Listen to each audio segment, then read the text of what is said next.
Silakan.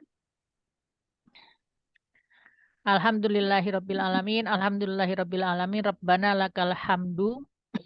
Rabbana lakal hamdu kama yanbaghi li jalalikal karimi wa azimi sultanik wala haula wala quwata illa billahil aliyil azim. Segala puji bagi Allah, Tuhan semesta alam yang sudah memberikan banyak sekali kenikmatan untuk kita semua. Hari ini kita akan langsung saja pada pokok materi karena Bunda udah terlambat ya. eh, bahwa kita akan membahas insya Allah lanjutan daripada ayat yang kita bahas kemarin ya. Minggu lalu kita hanya membahas satu ayat, tapi ini juga kayaknya masih harus diperdalam lagi karena ini menyangkut sesuatu yang bisa jadi beberapa teman-teman banyak di kalangan masyarakat yang tidak memahami tentang apa yang sedang kita bahas kemarin minggu yang lalu dan juga hari ini, yaitu terkait dengan takdir atau sistem takdir. Ya, tepatnya adalah sistem takdir yang menjadi banyak pertanyaan buat kita semua gitu. Apakah takdir itu?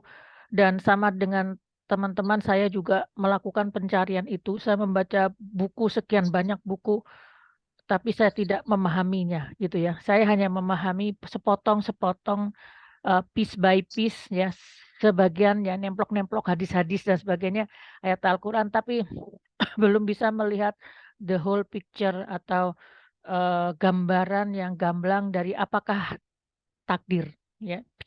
Dan apa namanya di sini kita akan secara intinya seperti minggu lalu bahwa yang disebut dengan takdir itu intinya kalau kita mau lebih paham coba ganti dengan kata sistem takdir. Kata takdir kita ganti dengan kata sistem takdir. Apabila itu make sense atau itu menjadikan sesuatu yang mudah dipahami, itu berarti pemahaman kita benar. Tapi kalau kita mengganti ya dalam bahasa Indonesia, kalau ada kata takdir diganti dengan sistem takdir tapi rasanya malah jadi bingung, itu artinya pemahaman tentang takdir kita itu ada yang harus diperbaiki ya. Jadi Bunda memahami takdir itu justru dari ayat-ayat Al-Qur'an, dari menghafalkan ayat-ayat, kemudian melihat apa sih yang dimaksud dengan Qaddarna ya, atau alladzi seperti dalam ayat yang terakhir tuh laqad qaddarna bainakumul mauta wa ma nahnu bimasbukin. Jadi bahwa Allah itu kami yang mentakdirkan ya di antara kamu sekalian terkait dengan maut ya. Jadi eh, oh, Masya Allah nggak terdengar tadi nih. Oke, kayaknya harus. Apakah bisa didengar sekarang? Bisa. Ah, bisa. Alhamdulillah. Baik. Saya lanjutkan ya. Kalau begitu, Alhamdulillah. Baik, jadi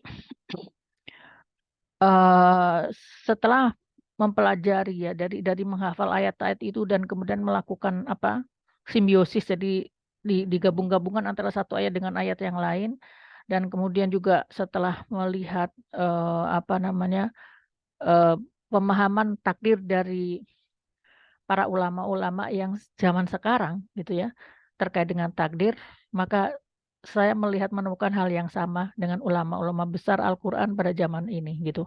Mbak, kenapa ulama zaman sekarang ya seperti Quraisy Shihab atau Ustadz Dadi Hidayat ya atau juga em, ulama-ulama Quran yang dari belahan bumi yang lain, dari barat maupun dari timur. Nah, ketika mereka itu menjelaskan tentang takdir itu sama dengan apa yang saya pahami. Jadi saya menjadi semakin yakin bahwa inilah yang disebut dengan apa sistem takdir itu seperti itu. Nah, kalau seperti yang kita sebutkan minggu lalu bahwa takdir itu tidak pernah dibahas oleh Rasulullah SAW ya, karena sedemikian mereka amazingnya dengan kalimat-kalimat Allah, mereka tidak sempat berpikir. Artinya sami'na wa ata'na dan sibuk beramal gitu ya. Di zaman Umar bin Khattab kemudian sempat ada yang bertanya, maka Umar tidak menjawabnya ya. Kemudian baru kemudian pada kurun sekian dan mulailah orang itu membahas tentang takdir. Tapi justru dengan ulama-ulama yang sekarang ini ya, ulama-ulama Quran zaman ini yang justru kemudian bisa memahami takdir itu dengan lebih mudah karena kita ada di dalam sistem. Zaman dahulu itu orang melakukan sesuatu itu dengan tidak memakai sistem, tidak diotomatisasi gitu loh. Ya, jadi sekarang kan teknologi semuanya otomatis ya, mulai ada robot ya, ilmu robotik dan segala segala macam. Kemudian kita pakai handphone, kita pakai banyak hal itu, AC itu juga otomatis bisa naik turun temperatur bisa otomatis, mobil juga sekarang udah mulai otomatis. Ya, itu yang menjadikan akhirnya orang kita mudah untuk memahami sistem takdir karena sistem takdir itu ya mirip seperti itu, yaitu suatu sistem yang memang coba dibuka slide-nya Marina. Jadi suatu sistem yang sangat integratif di mana di situ Allah Subhanahu wa taala yang menciptakan sistem takdir itu dan kemudian sistem takdir itu yang memberikan inputan atau masukan itu adalah manusia itu sendiri. Ya, jadi kontribusi Allah itu tidak langsung campur tangan kepada kepada manusia gitu. Jadi artinya, hei kamu masuk surga, kamu masuk neraka, kamu pakai baju biru, kamu pakai baju kuning, kamu anaknya misalnya, kamu anaknya tiga, satunya anaknya satu, yaitu itu semuanya itu ada sistem takdirnya gitu, ada sistemnya yang mengelola itu semua, yaitu suatu sistem sebab akibat yang kemudian di dalamnya itu ada yang paling penting adalah inputan kita sebagai manusia, ya. Sistem takdirnya dibuat oleh Allah di dalam satu slide lagi, di dalam satu kaidah yang dalam rahmat dan karunia Allah secara keseluruhan, ya, kecintaan Allah dan karunia-Nya itu secara keseluruhan ada di dalam sistem takdir itu. Jadi ini kurang lebih seperti ini ya. Jadi kemudian usaha manusia itu adalah yang kuning ya. Saya ulangi lagi karena buat saya memahami sistem takdir itu tidak singkat ya. Jadi saya ulangi lagi juga semoga makan memperjelas ya. Saya tanya Teh Tini. Teh Tini mulai paham sistem takdir berapa tahun belajar sama saya?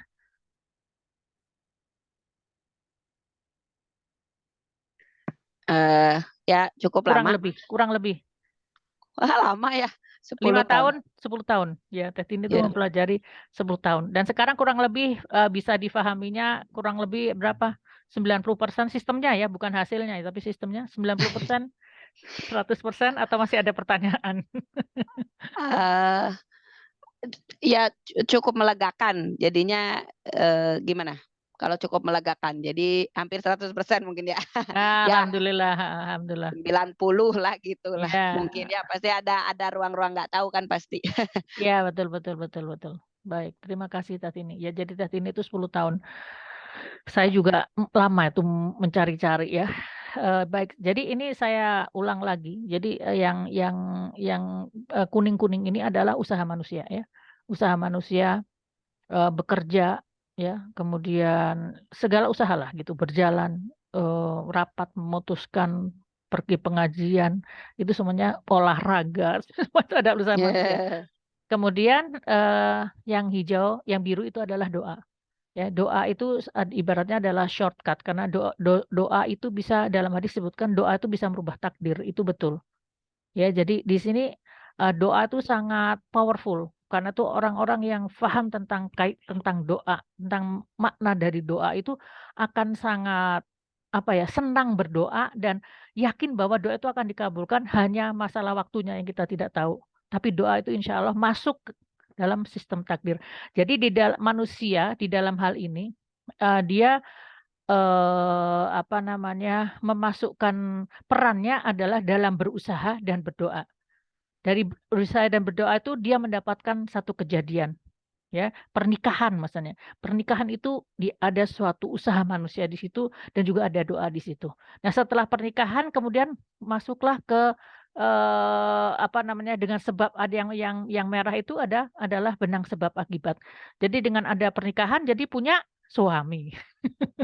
Misalnya. Jadi setelah punya suami, ada kejadian selanjutnya yaitu, bagaimana saling mengenal dengan suami, ya misalnya gitu. Kemudian setelah kejadian itu kemudian ada anak, kejadian selanjutnya ada mempunyai keturunan gitu ya, misalnya begitu. Nah itu semuanya adalah hukum sebab akibat. Dari mana hukum sebab akibat ini, saya ingin tanya, siapa yang membuat hukum sebab akibat ini? Ada yang bisa jawab? Siapa yang menciptakan hukum sebab akibat ini? Ya, yang menciptakan hukum sebab akibat ini adalah Allah Subhanahu wa taala dengan sistem takdirnya itu. Jadi sistem takdir itu intinya adalah ya sistem sebab akibat itu, ya. Sistemnya sendiri dalam satu keberkahan, rahmat dan karunia Allah dan kemudian manusia yang kemudian melakukan usaha di dalamnya. Karena itulah kemudian ada ayat yang mengatakan bahwa apa namanya, apabila ada satu kebaikan, kebaikan itu datangnya dari Allah, dan apabila ada keburukan menimpa kamu, maka itu datangnya dari diri kamu sendiri, ya. Mungkin sudah pernah dengar ayat itu. Jadi artinya apa? Kalau ada satu kebaikan, itu kebaikan dari Allah. Karena apa? Default-nya itu adalah Mmm. rahmat dan karunia Allah gitu.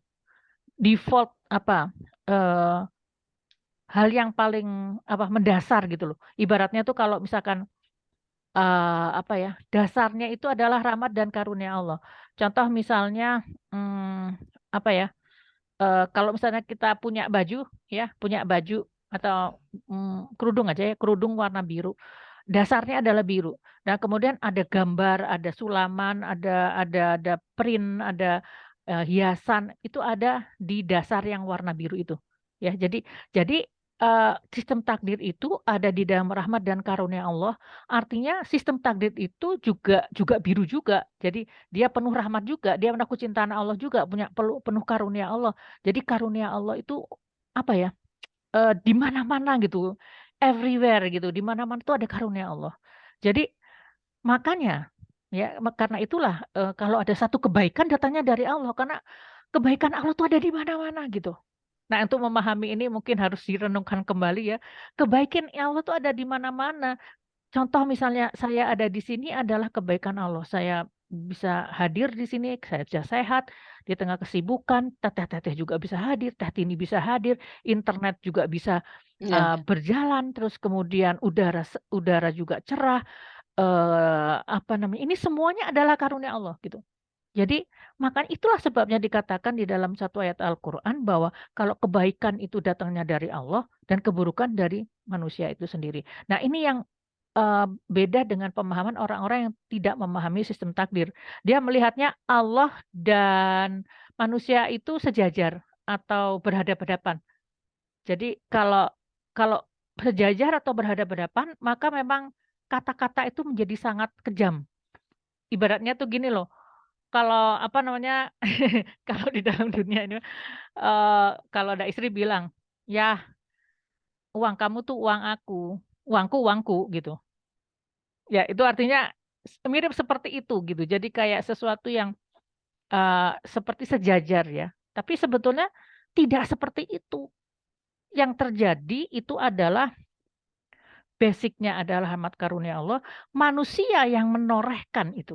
Ibaratnya misalkan kerudung ini ya warnanya biru, kerudung ini warnanya biru, dia kalau misalnya terjadi noda, maka yang menorehkan adalah pemilik kerudung. Noda soto, ya.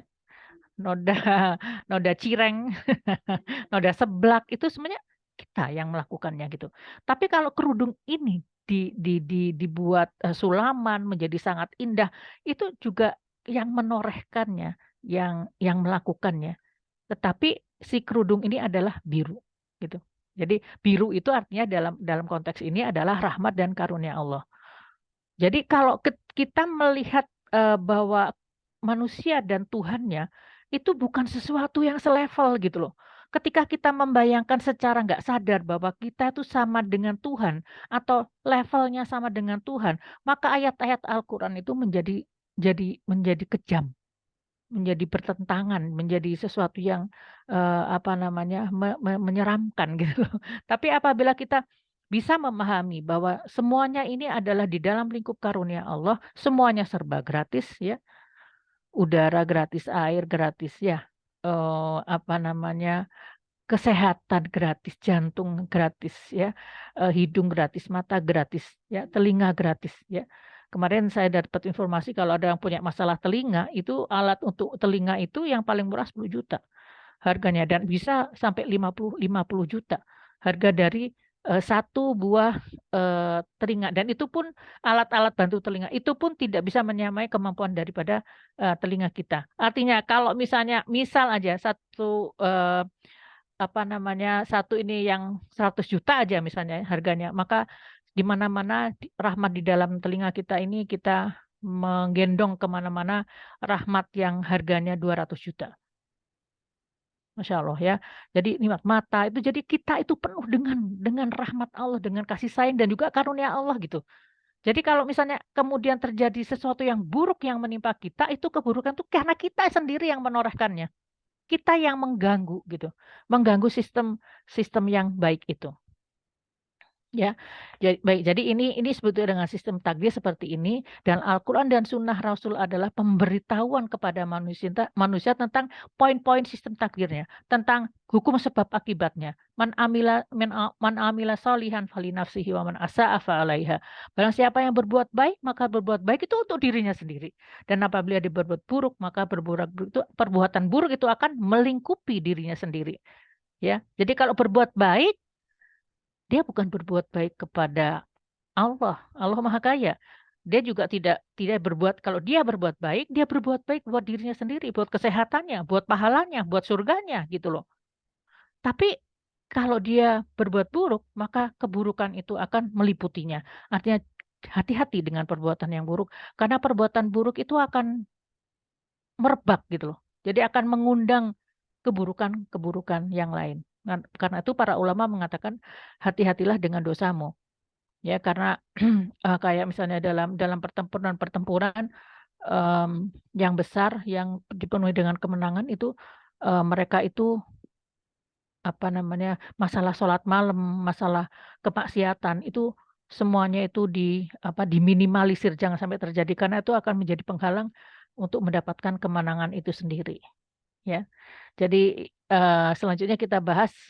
Kalau ada pertanyaan silakan ya masukin ke dalam chat, nanti kita bahas pada saat sesi tanya jawab. Nah, sekarang kita kembali pada materi dari ayat ya.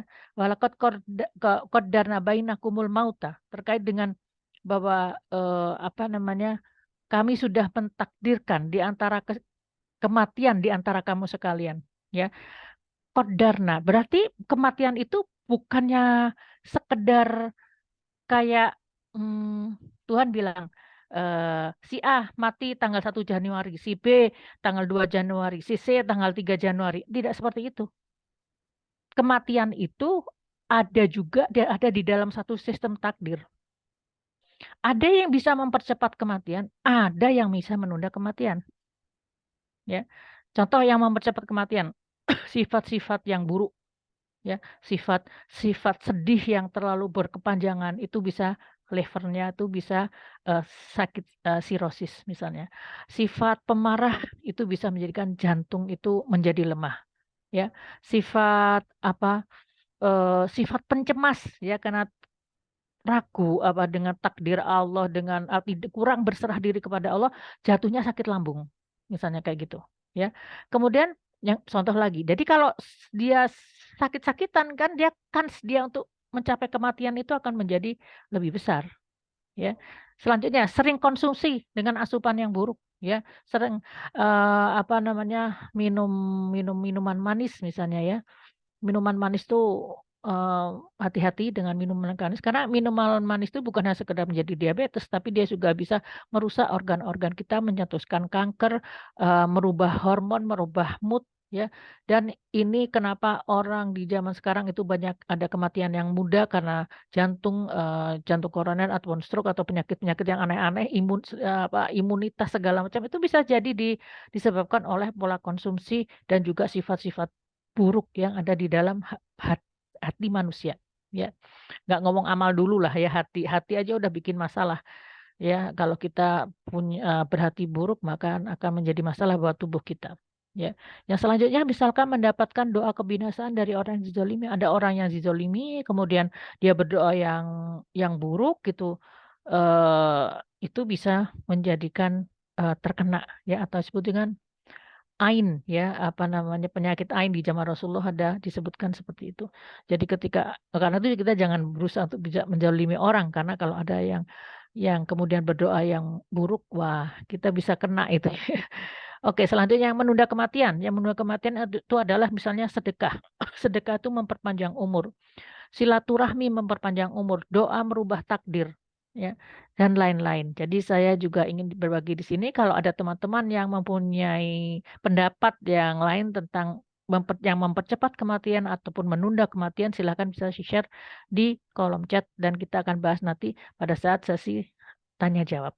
Ya, jadi nanti itu ada cerita menarik tentang sedekah memperpanjang umur ini, ada juga silaturahmi. Tapi saya ingin satu cerita. Ini ada cerita Israiliyat ya tentang sedekah memperpanjang umur tuh, ceritanya di zaman Nabi Musa. Ada seorang pemuda yang dia datang kepada Nabi Musa alaihissalam untuk mengatakan bahwa dia akan menikah besok. Ya. Kemudian Nabi Musa diberitahu oleh malaikat bahwa ini si Akang ini nggak akan sampai nikah, dia umurnya sampai besok katanya gitu. Tapi Nabi Musa diam saja. Jadi kemudian ternyata keesokan harinya dia tuh menikah gitu. Bahkan kemudian terus punya anak dan dia sampai berketurunan gitu ya.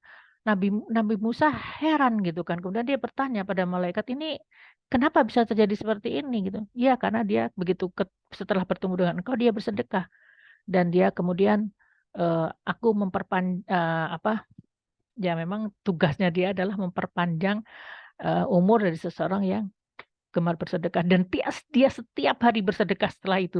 Jadi nggak pernah putus jadi ditunda terus sakaratul mautnya itu ya. Masya Allah. Jadi kemudian ada cerita-cerita di mana orang-orang yang sakit dan kemudian dia bersedekah dan dia sembuh dengan sedekahnya. Ya, banyak sekali cerita yang seperti itu. Jadi ini yang menjawab ya pertanyaan ayat ini menjawab pertanyaan kita tentang apa yang disebut dengan kematian. Walaqad qaddarna bainakumul mauta wa ma nahnu bimasbuqin. Ya. Dan wa ma nahnu bimasbuqin artinya dan kita itu Allah itu kami itu tidak akan menjadi yang kalah. Menjadi kalah dalam hal apa? Dalam ayat 61 disebutkan ala an nubaddila amsalakum wa nunsyi'akum fi ma la ta'lamun. Dan sungguh ya apa namanya Allah tuh tidak pernah kalah dalam arti Allah tuh maha kuasa. Allah itu di dalam pergerakan peradaban kemanusiaan yang berganti-ganti ya dari satu kaum ke kaum yang lain itu selalu ada kaum yang menang nanti terus kemudian kaum yang kalah. Selalu ada seperti itu. Akan tetapi Allah itu tidak pernah kalah. Tidak seperti manusia yang kemudian apa namanya jengiskan dibunuh oleh apa namanya Muhammad bin Qutus misalnya gitu ya dari Kesultanan Mamluk ya itu tidak pernah seperti kejadian seperti itu. Tidak ada kalah dan menang. Kalau urusan sama Allah tuh Allah menang. Seperti itu ya. Jadi, ayat ini juga sebetulnya, menjadikan saya juga menjadi tertarik untuk melihat lebih, mendalam lagi tentang sejarah manusia dan ternyata sejarah manusia itu ya, coba kita lihat Marina di bawah ada 2 slide setelah ini, bahwa sejarah manusia itu lagi Nah, sejarah manusia itu di sini kita punya beberapa zaman. Kita lihat di sebelah kiri itu adalah zaman minus 250 artinya 2500 artinya 2500 ya tahun sebelum Masehi ya. Jadi ini adalah masa zaman perunggu ya. Zaman perunggu di Eropa. Artinya zaman perunggu itu artinya apa? Zaman ketika orang sudah mulai mengenal perunggu untuk dijadikan peralatan dalam kehidupannya, dalam bertani dan sebagainya. Di sini kita lihat di dalam, kurun sekitar -3.000, bahkan kalau nggak salah Mesopotamia itu -8.000 ya. Ada Mesopotamia itu adalah peradaban pertama di mana orang mulai menulis dengan namanya bahasa paku, ya tulisan paku, ya.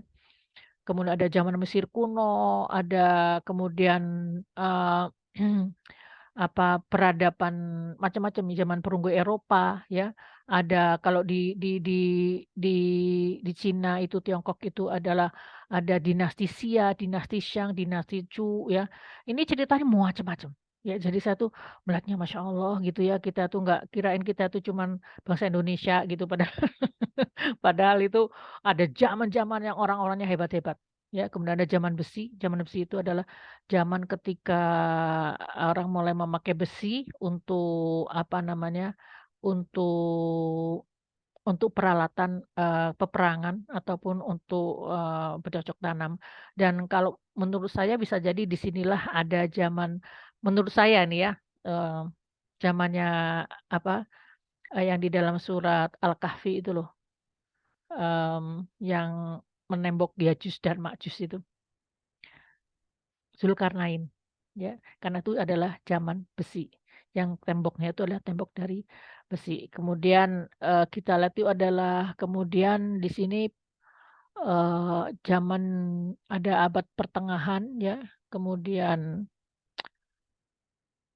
banyak banyak sekali. Kita lihat sebelumnya Marina, satu slide sebelumnya atau setelahnya ya? Setelahnya setelahnya setelahnya, setelah nah ini. Kaum-kaum zaman terdahulu itu ada Yunani kuno, ada Mesir kuno, Mesopotamia. Jadi Mesopotamia itu terkenal karena itu adalah awal mula peradaban non nomadis. Jadi pertama orang tuh menetap dan membuat desa dan kemudian membuat kota, membuat peradaban. Ini ya sekitar 4.000 sebelum Masehi. Jadi saat orang mulai bisa bercocok tanam, ya. Dan ada di Mesopotamia itu adalah di pertemuan antara Sungai Tigris dan Sungai Efrat ya. Dan ada bangsa-bangsa di zaman Mesopotamia itu adalah bangsa Sumeria, bangsa Akkadia, bangsa Asiria, bangsa Babilonia yang adalah bangsa-bangsa yang membangun peradaban. Yang mereka ini kemudian mengajarkan mulai dari bahasa Paku, kemudian menjadi berevolusi, bahasanya itu berevolusi dan kemudian setelah bahasanya itu menjadi lebih baik, lebih lebih eksplisit, maka bahasa-bahasa itu juga punah ya, kita kan nggak ngerti bahasa Paku itu apa ya, misalnya gitu. Kemudian setelah itu nanti ada zaman sekitar -350 tahun sebelum Masehi itu adalah zamannya Alexander the Great dari Masedonia, ya. Masedonia itu area sekitar, di atas Yunani ya, dan ini adalah seorang yang melakukan penaklukan terbesar sepanjang sejarah. Alexander the Great ini karena ada yang menyamakan bahwa bisa jadi apakah Zulkarnain itu sama dengan Alexander the Great gitu. Apakah begitu? Tapi kelihatannya tidak ya kalau dari ceritanya. Alexander the Great ini dia, mmm, menaklukkan pada usia 20 tahun. 20 tahun itu wilayahnya itu mulai dari Itali sampai kemudian Yunani, naik ke Tiongkok, kemudian ke, Tiongkok, terus ke Rusia. Rusia, terus ke Tiongkok, terus kemudian turun ke bawah ke Pakistan, sebagian India, ke bawah lagi itu ke Mesir dan Saudi Arabia. Jadi ini adalah menguasai seluruh dunia lah Alexander the Great itu dan dia, melakukan penaklukan itu, dunia itu selama 8 tahun. Ya, 8 tahun itu jalan, coba naik naik kuda gitu ya, selama 8 tahun itu berperang gitu, coba kebayang nggak sih betapa hebatnya gitu. Dan kemudian dia menaklukkan, seluruh dataran yang saya sebutkan tadi dan kemudian meninggal pada usia muda, meninggalnya karena sakit di usia 32 dan kerajaannya kemudian langsung berubah menjadi 4 kerajaan besar, yang dipimpin oleh beberapa panglimanya ya, misalnya daerah Rusia, daerah Yunani, dan daerah Egypt ya. Nah, kemudian setelah itu ada setelah itu ada zaman Nabi Isa alaihissalam, itu adalah Romawi, masuk ke dan Romawi. Jadi Romawi itu sebelum Masehi dan setelah Masehi. Setelah Masehi itu adalah kelahiran Nabi Isa alaihissalam. Setelah itu ada zaman Romawi ini lama sekali. Romawi ini ratusan tahun ya, ratusan tahun. Nah, tapi yang ratusan tahun, tapi dia itu yang menjadi saingannya itu adalah dinasti Ottoman ya, dinasti Ottoman atau Utsmaniyah yang dari Turki, dan dia itu adalah penakluk Romawi dengan Sultan Mehmed Al-Fatih, Muhammad Al-Fatih. Dia menaklukkan Konstantinopel. Saat itu Romawi itu habis. Jadi Konstantinopel itu dulu adalah ibu kota Romawi, salah satu ibu kota Romawi. Karena Romawi itu juga berganti-ganti ya ibu kotanya dalam sekian ratus tahun itu. Tapi yang paling yang diakui besar itu sebenarnya adalah Ottoman. Dan Ottoman itu yang bisa sampai 600 tahun. Dia 600 tahun bisa menguasai dunia, dan saya sedang belajar tentang dinasti Ottoman ini, dan ada hal-hal yang tidak bisa kita mengerti karena kita hidup di zaman bukan zaman Ottoman, tapi yang jelas mereka itu adalah zaman yang kepemimpinan itu ada di bawah syariah ya, agama. Baik, kemudian setelah itu ada Daulah Mamlukiyah dan seterusnya. Kemudian ada bangsa Mongol, ya Genghis Khan, yang dia kemudian ditaklukkan oleh Daulah Mamlukiyah. Tapi yang lucu, bangsa Mongol ini adalah bangsa yang sangat bengis sekali. Sampai dia itu melakukan penaklukan sama mirip dengan yang daerah Ottoman itu hampir habis oleh Utsmaniyah kecuali Turki. Dan bangsa Mongol ini membunuh, menjarah, eh, pokoknya kejahatan yang sangat besar gitu. Dan dia itu kemudian tapi yang lucu ya, lucu Masya Allah ya, Allah itu menjadikan bangsa Mongol ini adalah penyebar agama Islam yang terbesar juga. Kenapa? Karena dia tuh melakukan penaklukan, tapi kemudian pemimpin-pemimpinnya itu menjadi pemeluk agama Islam.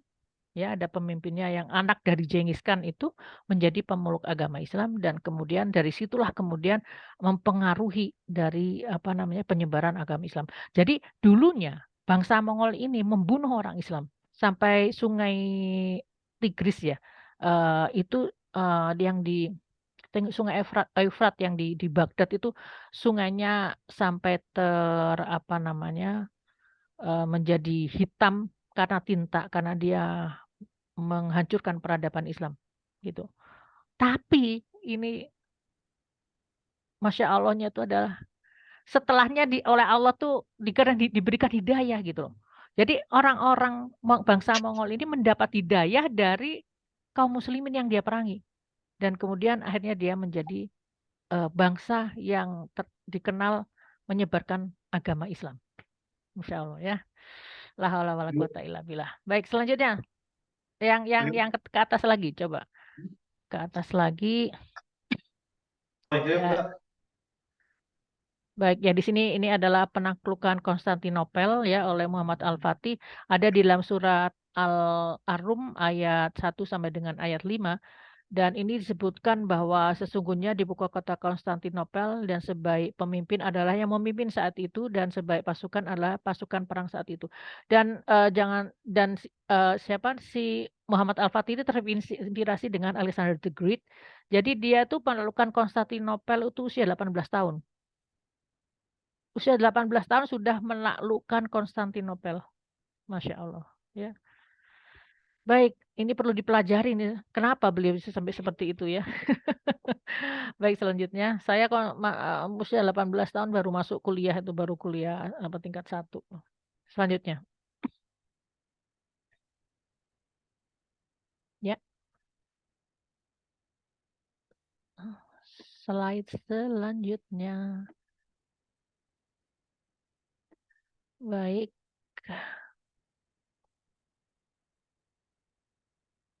Baik, dari slide yang ke-7 ya, disebutkan di sini adalah ala an nubaddila amsalakum, dan sesungguhnya Allah itu maha kuasa atas mengganti kalian dengan yang semisal dengan kalian. Ya, slide nomor 7. Dan kemudian wa fima la ta'lamun, dan dia bisa menjadikan kalian menjadi sesuatu yang kalian tidak ketahui. Ya, jadi artinya bahwa manusia itu slide-nya yang sebelumnya lagi, Marina. Masih ayat 61. Lanjut. Ya, mundur lagi. Ya, mundur lagi. Mundur lagi. Nah, oke. Baik, jadi oh, maju lagi Marina. Ya, jadi di sini artinya menurut Ibnu Katsir bahwa Allah tuh mampu untuk menciptakan, mengubah bentuk manusia di hari kiamat nanti dengan sifat dan keadaan yang berlainan dengan keadaan di dunia.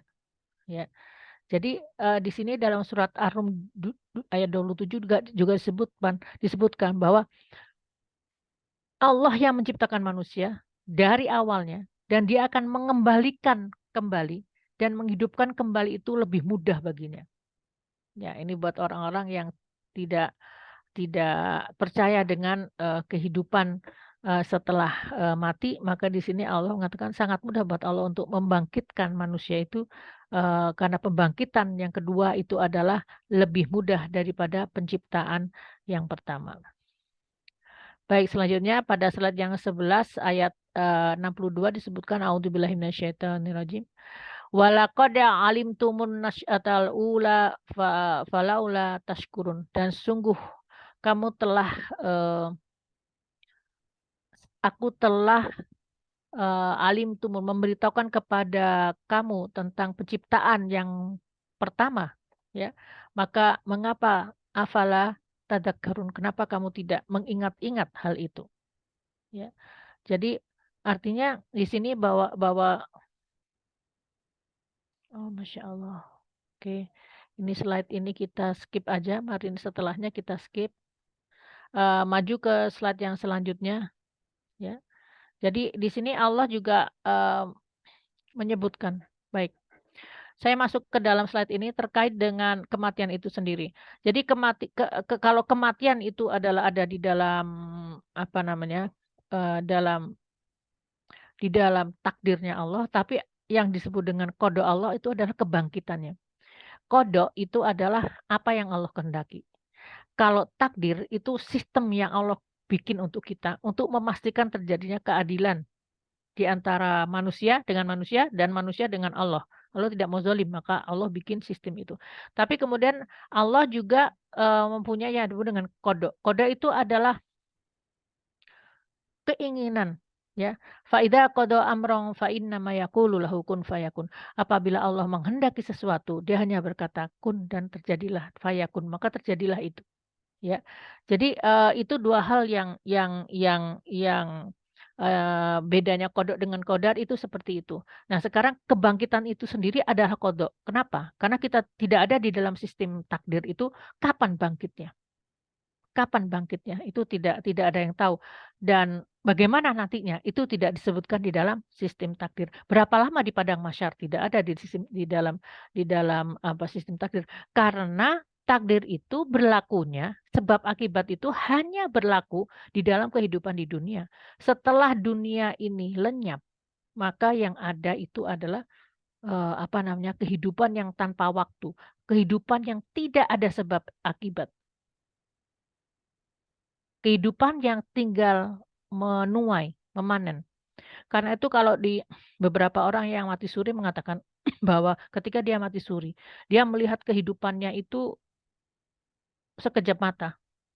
Dia dia memahami tentang apa yang dia jalani selama mungkin 70 tahun itu sekilas saja. Jadi waktu itu sudah tidak ada lagi. Dan tidak ada lagi sebab akibat. Tidak ada lagi kalau misalkan orang berbuat baik, maka tidak ada lagi sedekah, tidak ada lagi sholat, sudah tidak ada. Karena itu memang bukan area untuk sebab akibat dan juga bukan area untuk berusaha, tapi itu adalah suatu masa di mana manusia menuai apa yang dia lakukan ketika di dunia. Ya.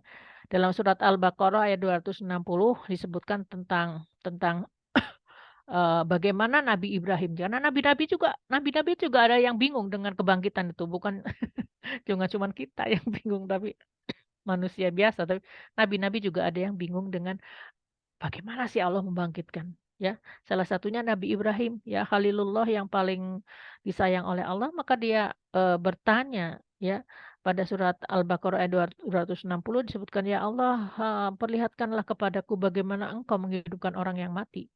Maka Allah berfirman, kamu belum yakin? Maka Abraham menjawab, bukan, aku bukan yakin, bukan belum yakin, tapi supaya hati aku tuh mantap gitu loh, ya dengan imanku ini. Ya, sama seperti kita tuh, kalau kan beriman kepada qada dan qadar itu adalah keyakinan kan, keimanan. Tapi kalau kita memahami tentang sistemnya, maka kita akan lebih mudah menerima, lebih mantap gitu keimanannya, karena ada fondasinya.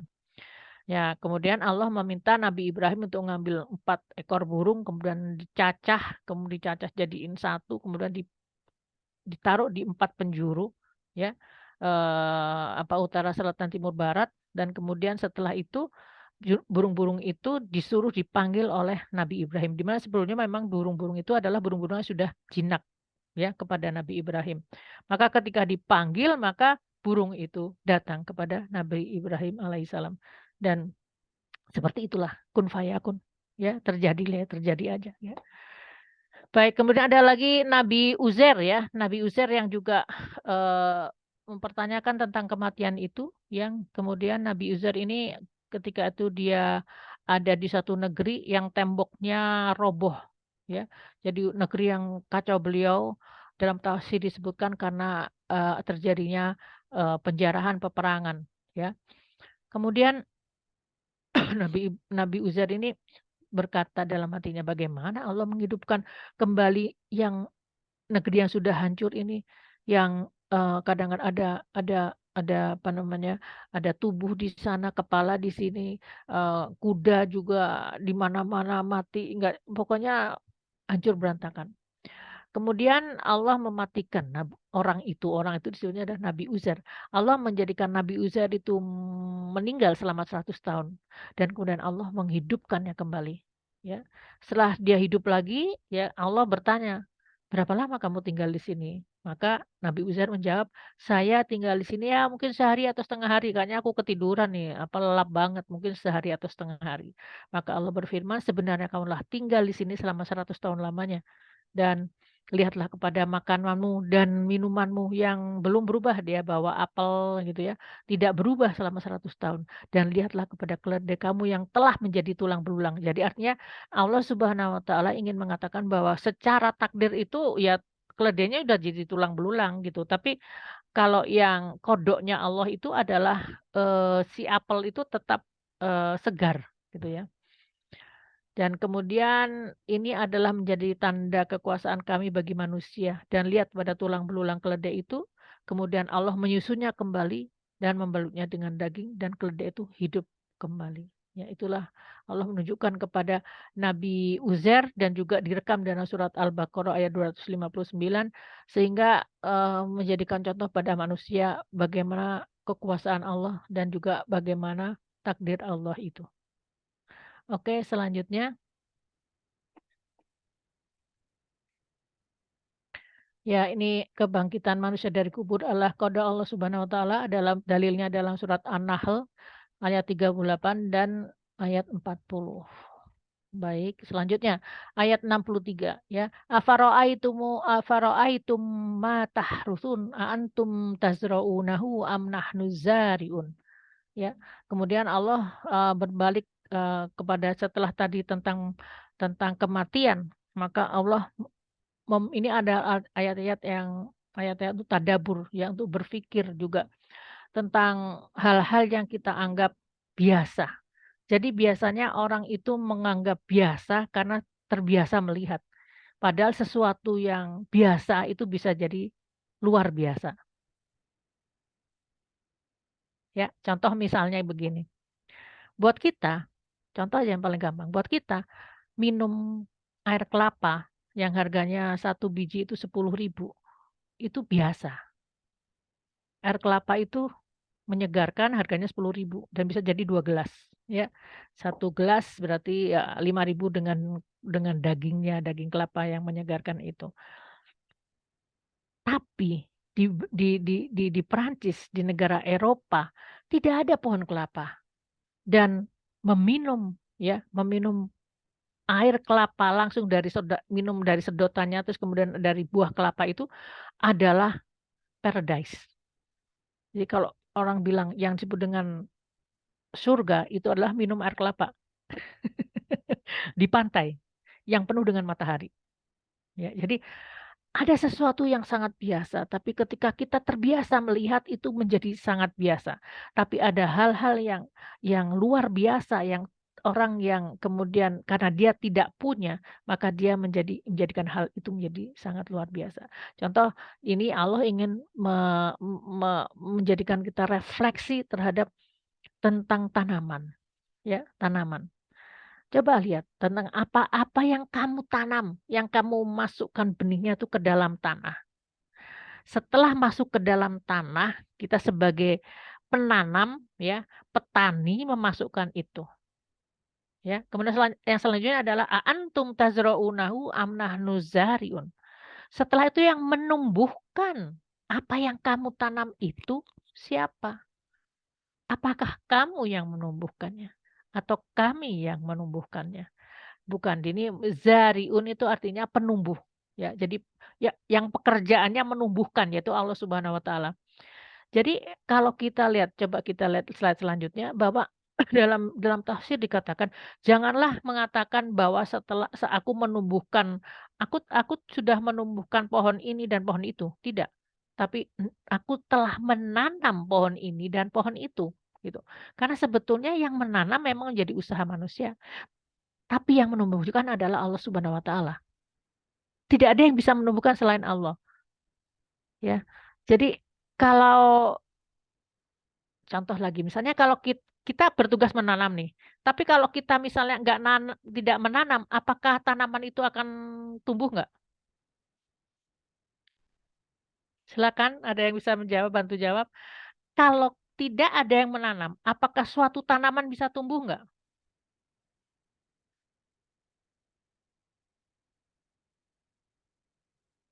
Ini bisa jawab? Ya kan kalau kita nanam misalnya berniat, benih pepaya gitu ya, Ya. ya memang, kemungkinan besar ditumbuhkan oleh Allah ya. Tapi kita nggak nanam juga, kadang udah ada ya di Nah, pasar gitu. itu dia. Kita nggak nanam juga, tumbuh itu. Sama dengan pohon labu saya ini, dua kali saya punya labu parang di rumah, saya nggak nanam tapi ya tumbuh. Gede-gede labunya tuh gedenya segede 2 kepala itu ya, Masya Allah. Jadi nggak nanam tumbuh gitu loh. Tapi jadi nggak ditanam atau nggak ditanam, Allah yang bisa menumbuhkannya. Sekarang kalau misalnya ditanam, kita sudah tanam nih, manusia menanam, ya. Kemudian yang menumbuhkannya itu siapa, yang menjadikan besar itu siapa? Ya Allah. Allah. Kita nggak bisa menumbuhkannya, kita nggak bisa. Kalau misalnya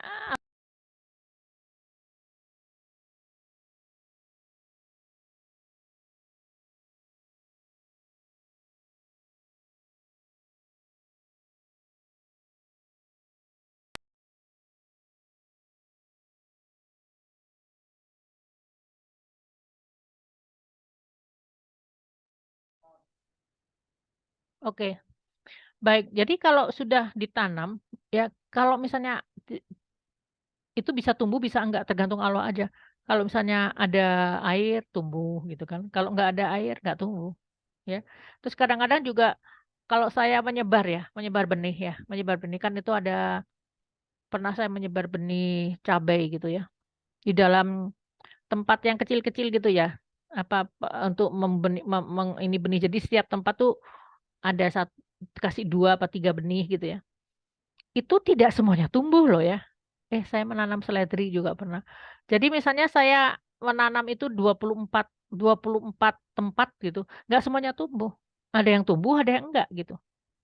Jadi itu ya memang Allah yang menumbuhkannya, kita nggak bisa maksa, yang nggak tumbuh ya, awas kalau nggak tumbuh, nggak bisa maksa, gitu. Jadi yang menanam kita, tapi yang menumbuhkannya adalah Allah Subhanahu wa taala. Baik, yang selanjutnya ayat ayat 65 ya. Lau nasya'u laja'alnahu hutaman fadhaltum tafakkahun. ya. Apabila kami menghendaki, lau nasya'u, kalau kami menghendaki ya. Jadi kenapa kami menghendaki? Karena kan ini sebetulnya ada sistem takdirnya. Secara sistem takdir itu sebetulnya kalau ditaruh di tanaman, ditaruh di satu tempat, maka akan bisa tumbuh gitu kan gitu secara takdirnya. Tapi kalau Allah menghendaki ya, dan Allah menghendaki itu bisa karena Allah mau memberikan ujian begitu saja, tapi bisa juga Allah nggak menghendaki menguji, tapi manusia itu yang menurunkan bala bencana untuk dirinya sendiri gitu. Ya, jadi di sini kata kalau Allah menghendaki itu artinya menunjukkan bahwa Allah mempunyai kuasa, tapi Allah belum tentu Allah yang zolim. Innallaha la dzulman lil abid. Allah tidak pernah zolim kepada hamba-hambanya. Jadi kalau sudah tanamannya udah bagus gitu kan, udah amalnya bagus ya Allah nggak akan zolim lah, ngapain juga kemudian diturunkan apa, bala bencana. Tapi tapi kalau misalnya Mbak udah kayak gitu tapi terjadi juga gimana? Ya bisa jadi itu untuk menjadi ujian untuk menanam pahala yang lebih banyak, gitu. Jadi pada saat, ini Allah ingin menunjukkan lagi, kalau lau nasya'u laja'alnahu hutaman fadhaltum tafakkahun.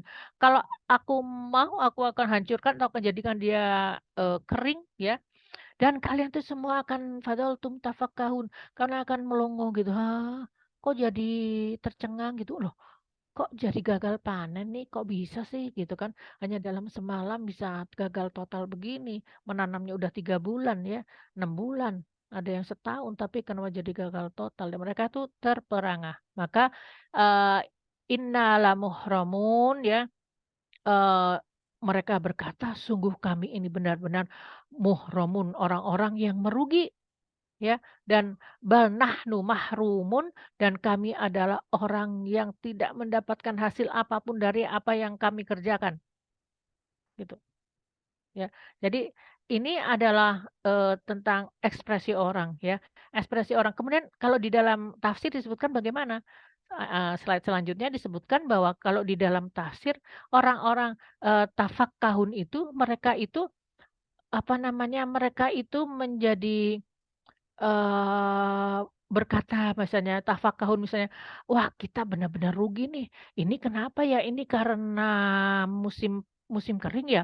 Ini karena" jadi mereka tuh melakukan apa, analisa gitu ya, analisa terhadap apa yang terjadi gitu loh ya, kenapa bisa seperti ini gitu loh. Itu mereka akan mencari tahu, ya tafakahun, tercengang dan terheran dan kemudian mereka mencoba mencari tahu. Tapi sebetulnya itu adalah ada kekuasaan Allah di situ.